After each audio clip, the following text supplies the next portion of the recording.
Sir, आपका परिचय। मैं राजगढ़ पब्लिक स्कूल का डायरेक्टर रिजवानुल हसन। ये इंग्लिश मीडियम एक स्कूल है संघर्ष नगर में।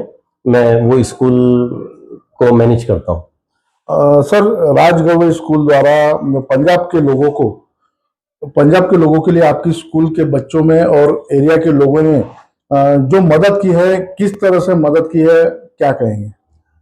देखिए, जब पंजाब के अंदर में ये आपदा आई तो मुझे लगा कि हमें अपने देश के उन देशवासियों के लिए खड़ा होना चाहिए। और क्योंकि सिख समुदाय हमेशा लोगों की मदद के लिए हमेशा आगे रहा है, तो हमारी भी जिम्मेदारी बनती थी कि आज उनके ऊपर अगर कोई वक्त आया है तो हम उनके लिए आगे आए। तो मैंने अपने स्कूल के सभी टीचर्स से उनसे सबसे डिस्कशन किया और मैंने कहा अपने बच्चों को उन सब चीजों के बारे में बताया, स्टूडेंट के बारे में कि ऐसा ऐसा मसला हुआ है, वहां पर हमें उनकी मदद करनी है। तो बच्चों ने अपने मम्मी पापा से और अपने एरिया के अंदर में अपने रिलेटिव से उसमें बहुत ज्यादा कोऑपरेट किया उनको, और उनसे जो डोनेशन पंजाब हेल्प के लिए जो उनसे मदद ली वो सब अमाउंट वो जमा कर स्कूल के अंदर लेकर आए। कुछ लोग कह रहे हैं कि पंजाब को मदद की जरूरत नहीं है। क्या आपके अनुसार क्या उन्हें मदद की जरूरत है, ऐसा लगता है? अगर है तो किस चीज की जरूरत है? देखिए, मैं जब वहां पर गया अभी तो मुझे लगा कि जो लोग इस तरह से बोल रहे हैं कि उनको जरूरत नहीं है, वो खुद जाकर जमीनी हकीकत को जाने। क्योंकि मैंने देखा है कि वहां पर क्या हालात हैं, लोग रो रहे हैं, दाने दाने को मोहताज हैं। जो जिस्म पर कपड़े हैं उनके वही एक कपड़े हैं, बच्चे भूख से भी बिलबिला रहे थे और बहुत चीजों की उनको रिक्वायरमेंट है। आज की पोजीशन में उनकी पूरी खेती बाड़ी सब खत्म हो गई है, तो उनको आज की पोजीशन के अंदर में तो उनके जानवरों के चारे के लिए उनको भी बहुत ज्यादा जरूरत है, उनके तन पे कपड़ों की बहुत ज्यादा जरूरत है। अगर कोई ये कहता है कि वहां जरूरत नहीं है तो मैं उनसे यही रिक्वेस्ट करूंगा कि वो जमीनी हकीकत को जानने के लिए वहां पर एक बार विजिट दे। पंजाब के लोगों को देखकर आपको क्या आखिर महसूस हुआ? मुझे ये महसूस लगा कि वो हमारे देश का ही एक हिस्सा है, और क्योंकि वो कम्युनिटी हमेशा लोगों की हेल्प के लिए सामने आई है, तो मुझे यही महसूस हुआ कि आज पंजाब जिस आपदा पे खड़ा हुआ है, तो मैं सभी अपने देशवासियों से करूंगा कि आज कदम से कदम मिलाकर और कांधे से कांधा मिलाकर वो पंजाब के लिए सबने सामने आना चाहिए।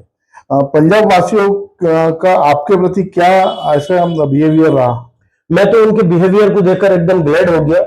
मुझे तो ऐसा लगा कि बस मैं बता नहीं सकता उनके उसमें कि आज वो इस कंडीशन में है कि उनके पास ना पहनने के लिए कुछ है, ना ओढ़ने के लिए कुछ है, ना खाने के लिए कुछ है।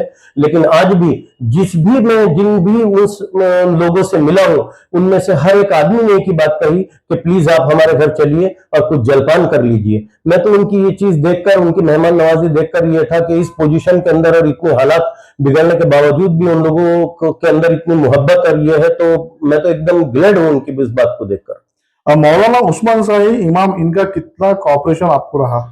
मैं तो ये कहूंगा कि आज की पोजीशन के अंदर में पंजाब को मौलाना उस्मान साहब जो है, जो वहां पंजाब के शाही इमाम है, उन्होंने ही संभाल कर रखा है। और उनकी मदद तो मैं लफ्जों में बयान नहीं कर सकता। मैंने उनको देखा है कि सुबह से लेकर शाम तक और शाम से लेकर रात तक उनको चैन नहीं है। कभी वो इधर जा रहे हैं, कभी उधर जा रहे हैं, और लोगों से मिलना और अपील करना और इतने प्यार और मोहब्बत से लोगों के लिए आगे आना, ना कोई कास्टिज्म उनके अंदर में, हर किसी के लिए एक समान। तो मैं तो मौलाना उस्मान साहब को मैं सल्यूट करता हूं कि उनकी जो मदद है आज की पोजीशन के अंदर में, शायद मैंने अपनी लाइफ के अंदर में उस वैसी मदद और वैसा लोगों के प्रति मोहब्बत अभी तक नहीं देखा। नागपुर वासियों को, स्कूल के बच्चों को और इंस्टीट्यूशन को क्या आप कोई संदेश देंगे? मैं यही संदेश दूंगा कि जैसे राजगढ़ पब्लिक स्कूल के सभी स्टूडेंट, पेरेंट्स और संघर्ष नगर, महबूबपुरा और यशोधरा नगर, टीपू सुल्तान चौक, शिवाजी चौक, ये जैसे हमारे स्कूल के ऑटो वैन चालक, जैसे ये सब आज कदम से कदम मिलाकर आगे आए और इन्होंने पूरा दिलो जान से मेहनत की और दिलो जान से अपनी झोलियों को खोल दिया, तो मैं सभी इंस्टीट्यूशन, स्कूल, कॉलेजेस, मैं सबसे यही अपील करूंगा कि बूंद बूंद से सागर भरता है। हम पूरे पंजाब को एक स्टैंड पर तो खड़ा नहीं कर सकते, लेकिन हमारी छोटी सी मेहनत चंद चेहरों पर खुशी ला सकती है। तो मेरी यही उन लोगों से सबसे हाथ जोड़ के रिक्वेस्ट है कि आप सब लोग सामने आए और छोटी छोटी मदद के तौर पर आप खुद वहां पहुंचे और अपने हाथों से वो मदद करें, ताकि आप जमीनी हकीकत का भी पता चल जाए और चंद चेहरों के ऊपर में उनके जरिए मुस्कुराहट आ जाए। अब पंजाब जाने के लिए अगर आपसे कोई गाइडेंस मांगता है तो आप उन्हें क्या गाइडेंस देंगे? मैं उनके लिए हमेशा तैयार हूं। वो मुझसे जैसे गाइडेंस की जरूरत लेना चाहेंगे, मैं बिल्कुल वैसी गाइडेंस उनको दूंगा। वहां के कॉन्टेक्ट नंबर दूंगा, यहाँ से जाने का उनका पूरा रूट बताऊंगा, कहाँ उनको जाना है, कैसे जाना है, क्योंकि मैं 4 डेज वहां रहा हूं तो मुझे काफी कुछ जानकारी है। जब क्या है, जिस पोजीशन पर चाहे मुझे जो भी पुकारेगा गाइडेंस के तौर पर, मैं आधी रात को उसके साथ में खड़ा हुआ नजर आऊंगा। पंजाब के शाही इमाम ने और पंजाब के लोगों ने नागपुर वासियों के लिए और आपके स्कूल के बच्चों के लिए क्या कोई संदेश भेजा है? वहां के जितने भी लोग थे, जो सिख समुदाय था, जो वहां पर उस तकलीफों में थे, उनका तो प्यार देखने लायक था। जब मैंने उनसे कहा कि मेरे बच्चों को और हमारे एरिया के लोगों के लिए आप दुआ कीजिए, तो उन्होंने बहुत, उनके आंखों में आंसू थे और बहुत दुआ दे रहे थे। और मौलाना उस्मान साहब जो है, जो पंजाब के शाही इमाम है, उन्होंने मैसेज दिया है कि अगर हर एक आदमी थोड़ी थोड़ी मदद के लिए भी अगर आगे आ जाता है तो आने वाले वक्त में उसमें वहां बहुत ज्यादा मदद की जरूरत है, क्योंकि फसलें तबाह हो गई हैं, खेतों के अंदर 2-2 3-3 फीट रेत जमा हुई है, जानवरों के लिए, जो उनके जानवर है उनके खाने के लिए खाने नहीं है। तो असल जरूरत पंजाब को जो है वो अब पड़ेगी। तो अगर हर कोई आगे अगर सामने आ जाए तो पंजाब हमारे देश का एक हिस्सा है, बहुत मदद मिल जाएगी। ऐसा उन्होंने मुझे मैसेज देकर भेजा है कि आप प्लीज जितने भी हैं, आप जिसके जरिए भी, 1 हो या 100 हो, अगर ये मैसेज उनको पहुंचा सकते हो तो ये हमारा मैसेज उन तक पहुंचा दीजिए। और उन्होंने शुक्रिया कहा है हमारे बच्चों का और दुआ दी है हमारे स्कूल के बच्चों को, पेरेंट्स को, हमारे एरिया के लोगों को।